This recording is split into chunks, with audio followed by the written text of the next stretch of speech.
নমস্কার বন্ধুরা, আজ নিয়ে চলে এসেছি চিকেন চাউমিনের রেসিপিটি করতে লাগছে 200 গ্রাম পরিমাণ বোনলেস চিকেন, যেগুলোকে ছোট ছোট টুকরোর আকারে কেটে নিয়েছি।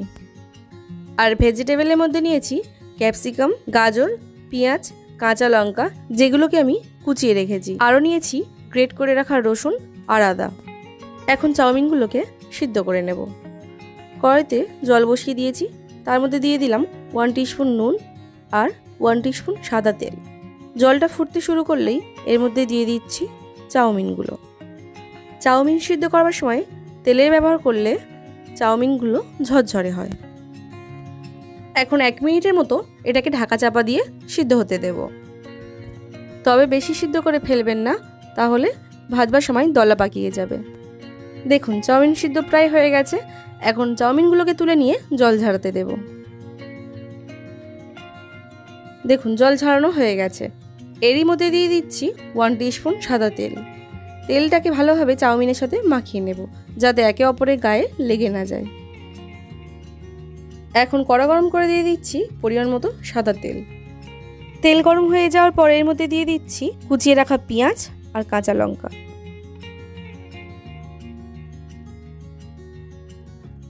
পেঁয়াজটা একটু ভাজা ভাজা হয়ে গেলে এর মধ্যে দিয়ে দিচ্ছি কুচিয়ে রাখা রসুন।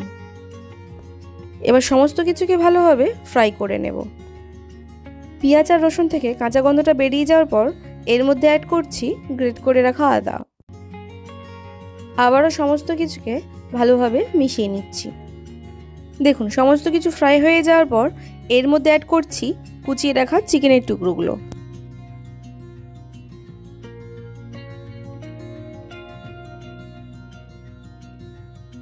চিকেনটাকে ফ্রাই করবার সময় এর মধ্যে অ্যাড করছি স্বাদ মতো নুন আর গোলমরিচ।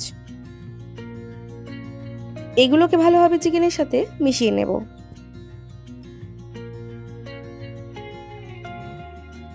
আর এরই সঙ্গে অ্যাড করছি সামান্য পরিমাণ হলুদ, যাতে চিকেনের কালারটা ভালো আসে। আবারও এর মধ্যে অ্যাড করছি 1/3 টিস্পুন রেড চিলি পাউডার আর জিরের গুঁড়ো।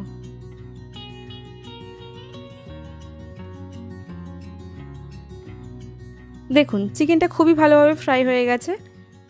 এখন এরই সাথে বাকি ভেজিটেবলগুলো অ্যাড করে দেব। মিনিট 2 মতো সমস্ত সবজিগুলোকে চিকেনের সাথে ফ্রাই করে নেব।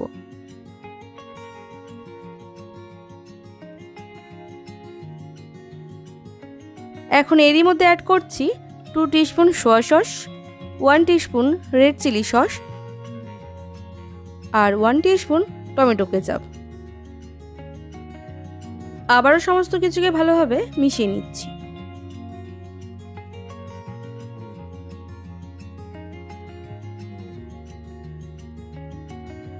এখন এর মধ্যে অ্যাড করছি আগে থেকে সিদ্ধ করে রাখা চাউমিন।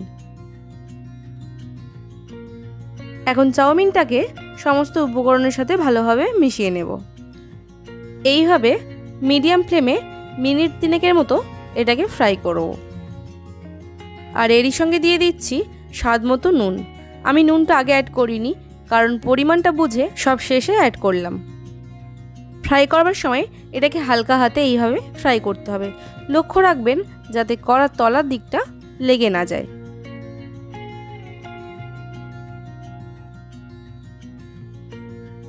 দেখুন আমার চিকেন চাউমিনের রেসিপি একদম কমপ্লিট।